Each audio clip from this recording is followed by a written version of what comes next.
call me a god. You call me a god. You call me a god. You call me a god. Let's go. I'm about to go off like a weapon. Fuel to the top, gotta feel the tension. In my thoughts.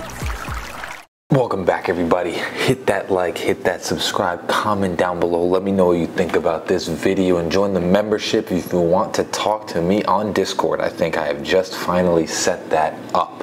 So if you want to have a little conversation with me over Discord, you can join the membership. It's very cheap, and yeah, you'll be able to talk to me. But more so on to, I guess maybe this is going to be a video for some of the positives that we could take from this loss.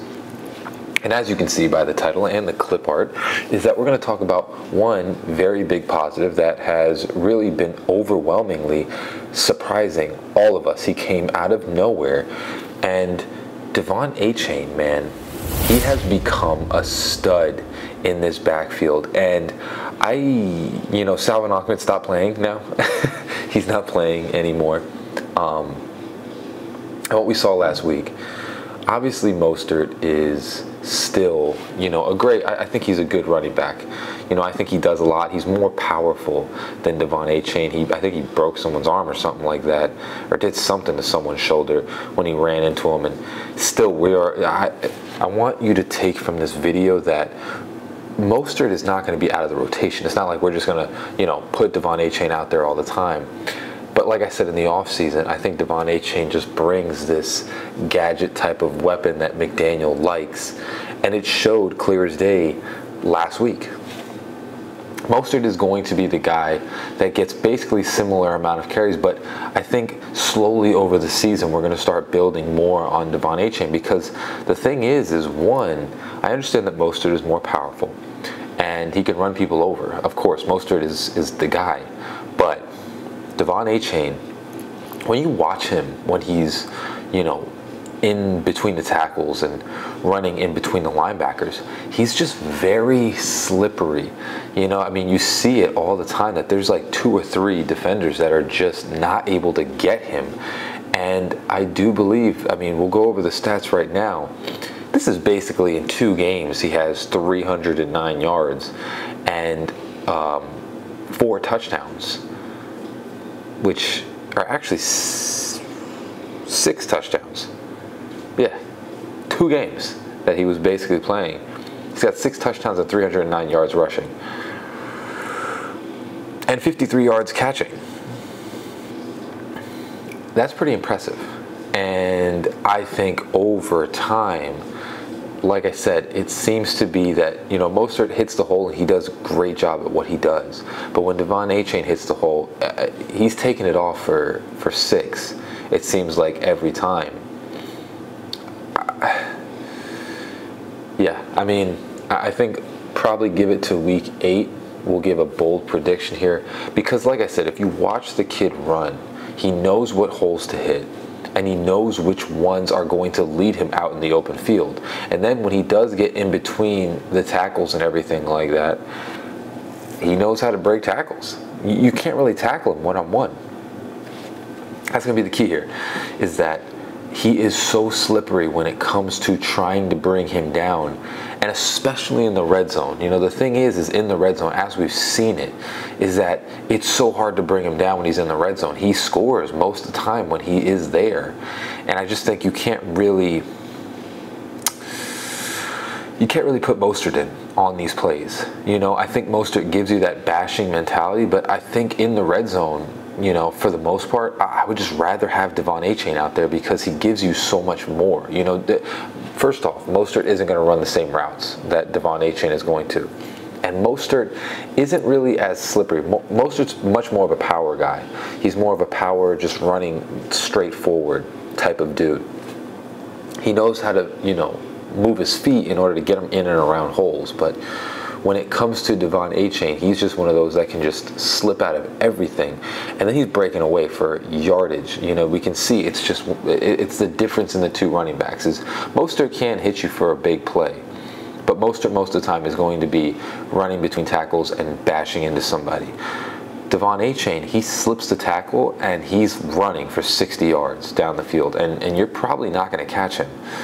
So the bright side from this loss, even though my last video we talked about somebody else, I think the bright side from this loss, and what we have to take away from this is, again, you know, people are going to say that Tua did bad or whatever. Tua did okay. He was under duress all game long, and he still had 280. I mean, if you look at the stats, any quarterback would like to have a game like that and it be called a bad game. You know, only Tua, I understand people want Tua to light it up every single game.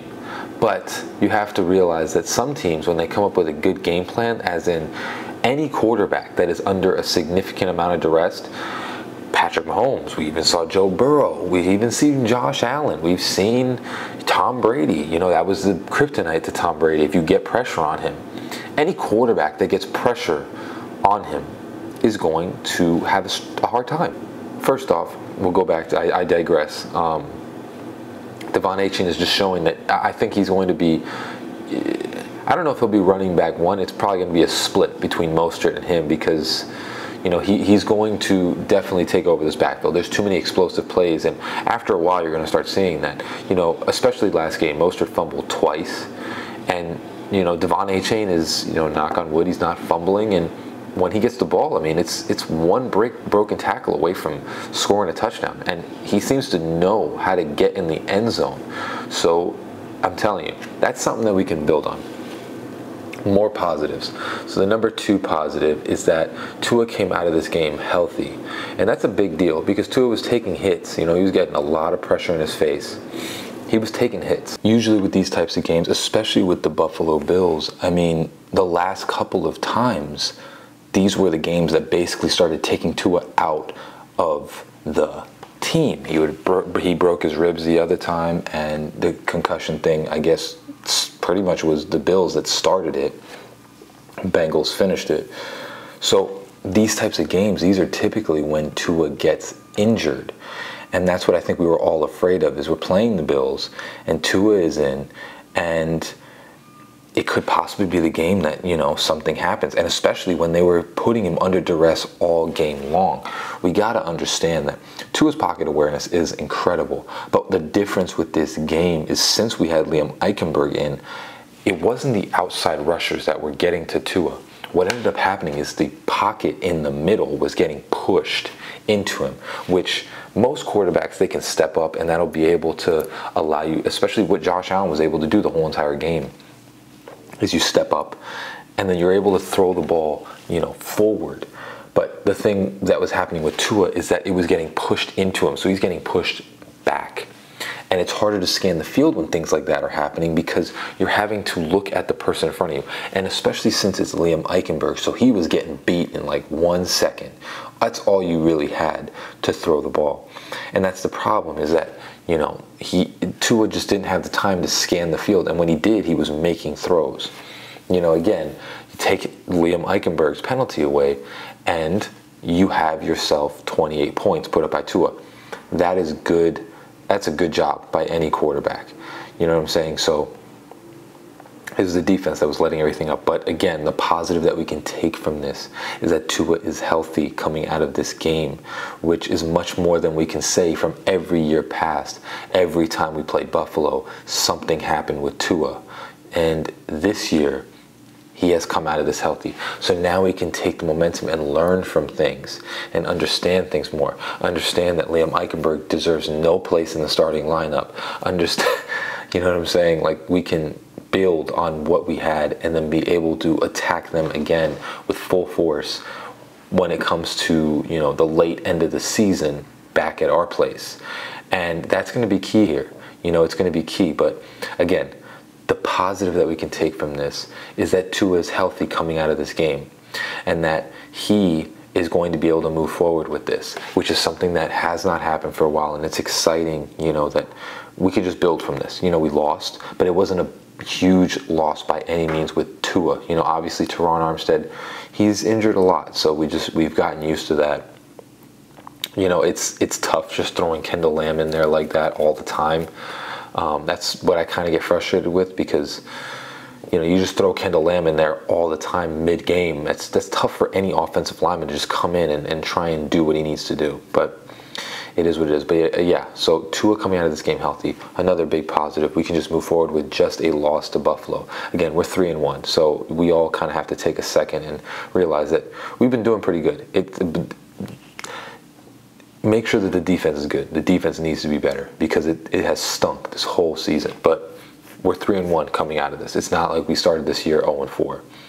So there's still bright sides. And again, if we beat the Giants next week, which I think we will, we're rolling again. So that's another positive. The third positive is we have found a pass rusher in Andrew Van Ginkel. He has become certainly a great pass rusher. We have not had much pass rush from any of our guys this whole entire season.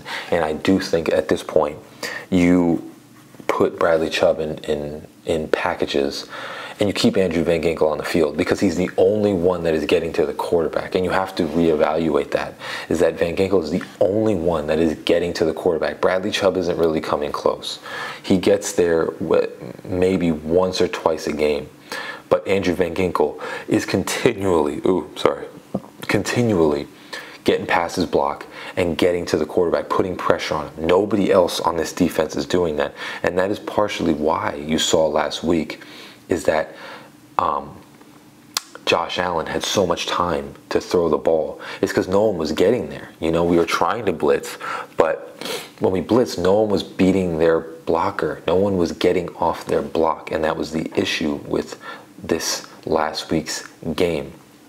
Like I said, I think you maybe when Jalen Phillips comes back, you put these two in packages, but you keep Van Ginkel on the field at all times because he is tackling and he is getting to the quarterback. He's getting sacks and he's starting to put it all together. He has so many different moves now that he can do. And I think AVG is one of those guys that you have to just keep him on the field. Bradley Chubb's not getting there. I'm sorry, but even Jalen Phillips isn't really getting there. Andrew Van Ginkel is the only one that is getting to the quarterback. So you need to keep him out there and allow him to just keep doing what he's doing, because when Andrew Van Ginkel was out there, he was getting disruptive, you know, and it was just one of those things. Obviously, maybe don't be so stubborn and put Xavier Howard on the best receiver instead of Kader Kohu. You know, that might be a thought, but again, another positive.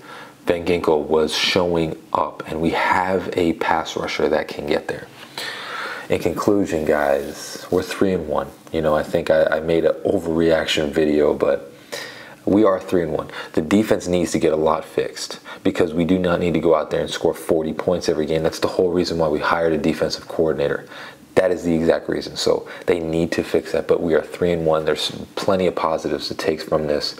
And again, if we go on a 10-win streak, we're going to forget about this loss. You know what I'm saying? If the Bills come to Miami and we beat them there, we'll forget about this loss. You know, it's just one of those things. We just did not. They just owned us in the trenches, you know. And again, we didn't have all of our offensive linemen, so if we do get them back later on in the year, it might be a different story.